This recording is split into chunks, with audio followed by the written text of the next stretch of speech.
علامہ سید ابن حسن رضوی جارچوی۔ علامہ ابن حسن جارچوی 4 محرم سن 1322 ہجری میں پیدا ہوئے۔ آپ کے والد سید مہدی حسن رضوی تھے۔ موصوف کی عمر 5 سال تھی کہ شفقت پدری سے محروم ہو گئے اور اپنے نانا کے زیر سایہ پرورش پائی۔ سرزمین جارچا ضلع نوئیڈا پر قدیم زمانے سے علماء کرام کا وجود رہا ہے، جن میں سے علامہ ابن حسن رضوی، علامہ حافظ قاری جعفر علی رضوی اور شمس العلماء علامہ حافظ قاری عباس حسین رضوی کے اسماء گرامی سر فہرست ہیں۔ علامہ جارچوی 14ویں صدی کے اعلیٰ مدرسین و مفکرین بر صغیر میں شمار کیے جاتے تھے۔ تفصیل کے لیے مراجعہ کیجیے نجوم الہدایہ جلد 1 صفحہ 58۔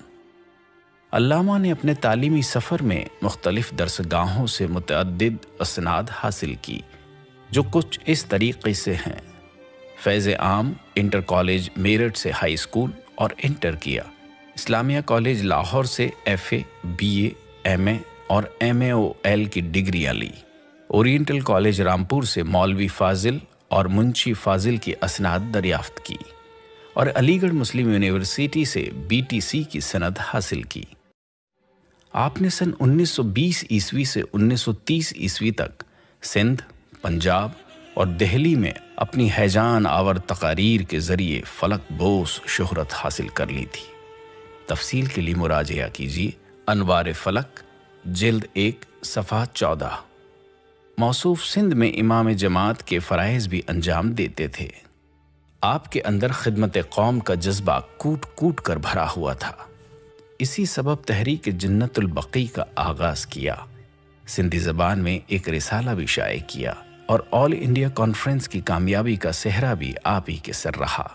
علامہ کی ایک معروف سرگرمی یہ رہی کہ مجالس و محافل کو امام بارگاہوں سے نکال کر میدانوں میں لے آئے، جس کے سبب پبلک گارڈن میں مجالس برپا ہونے لگیں اور 10,000 کا مجمع شرکت کرنے لگا۔ جب ملتان میں آل سعود کے خلاف آواز احتجاج بلند کی تو 40,000 کا مجمع نظر آیا۔ بمبئی، لکھنؤ، دہلی اور دیگر بڑے بڑے شہروں کی جانب ذاکری کا سفر بھی دیدہ زیب ہے۔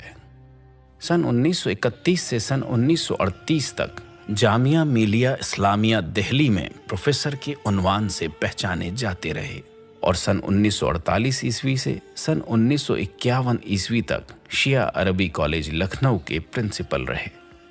علامہ ابن حسن اسلامی فلسفہ، مغربی فلسفہ اور سیاست میں مہارت رکھتے تھے۔ آپ شیعہ وقف بورڈ، لکھنؤ یونیورسٹی اور محمود آباد کے دارالتالیف میں رکن کے عنوان سے پہچانے جاتے تھے۔ ہندوستان کے مسلمانوں کے مسائل کو بہت اچھے انداز سے حل کرتے تھے۔ علامہ جارچوی حق کے حامی اور بیان حق میں نیڈر تھے۔ آپ لکھنؤ میں اسلامی ادارے سے منسلک ہوئے اور سن 1970 عیسوی میں ریٹائرمنٹ لیا۔ موصوف چونکہ علم فلسفہ اور علم کلام میں مہارت رکھتے تھے، اس لیے فن مناظرہ سے بخوبی واقف تھے اور ان کا سن 1939 کا لاہور میں مناظرہ کرنا یادگار ہے۔ آپ آخری دم تک مسلم لیگ سے منسلک رہے۔ نوجوانوں کے روشن مستقبل کی خاطر انسٹیٹیوٹ آف اسلامک ریسرچ کی بنیاد رکھی۔ علامہ جارچوی نے بہت سی کتابیں تالیف فرمائی، جن میں سے فلسفہ آل محمد، شہید نینوا، دیو مالا، جدید ذاکری اور تذکرہ محمد و آل محمد سر فہرست ہیں۔ اللہ نے موصوف کو 2 فرزند نرینہ عطا فرمائے، جن کو سید محمد مشہود اور سید علی حسن کے نام سے یاد کیا جاتا ہے۔ آپ نے رہبر نامی رسالہ بھی نکالا، جس کو کھوجا جوانوں نے گجراتی زبان میں ترجمہ کر کے شائع کیا۔ اس کے علاوہ موصوف کی متعدد کتابوں کا بھی گجراتی زبان میں ترجمہ ہوا۔ آخر کار یہ علم و ادب کا چمکتا آفتاب یرقان جیسی مہلک بیماری میں مبتلا ہو گیا۔ معصوم نامی اسپتال میں ایڈمٹ کیا گیا اور 14 جمادی الثانی سن 1393 ہجری میں دائی اجل کو لبیک کہہ دیا۔ آپ کے انتقال کی خبر بجلی کی طرح پھیل گئی۔ بڑے بڑے سیاسی لوگ، علماء، فضلاء، طلاب اور کثیر تعداد میں مومنین کرام جنازے میں شریک ہوئے۔ رضویہ سوسائٹی کے امام بارگاہ میں علامہ نصیر اجتہادی صاحب قبلہ کی قیادت میں نماز جنازہ ادا ہوئی اور انسٹیٹیوٹ آف اسلامک ریسرچ میں سپرد لحد کیے گئے۔ مومنین کی جانب سے تسلیت کے پیغامات کا عجیب و غریب سلسلہ شروع ہو گیا۔ تمام سیاسی لیڈران اور تمام علماء و فضلاء کی جانب سے پیغامات آئے۔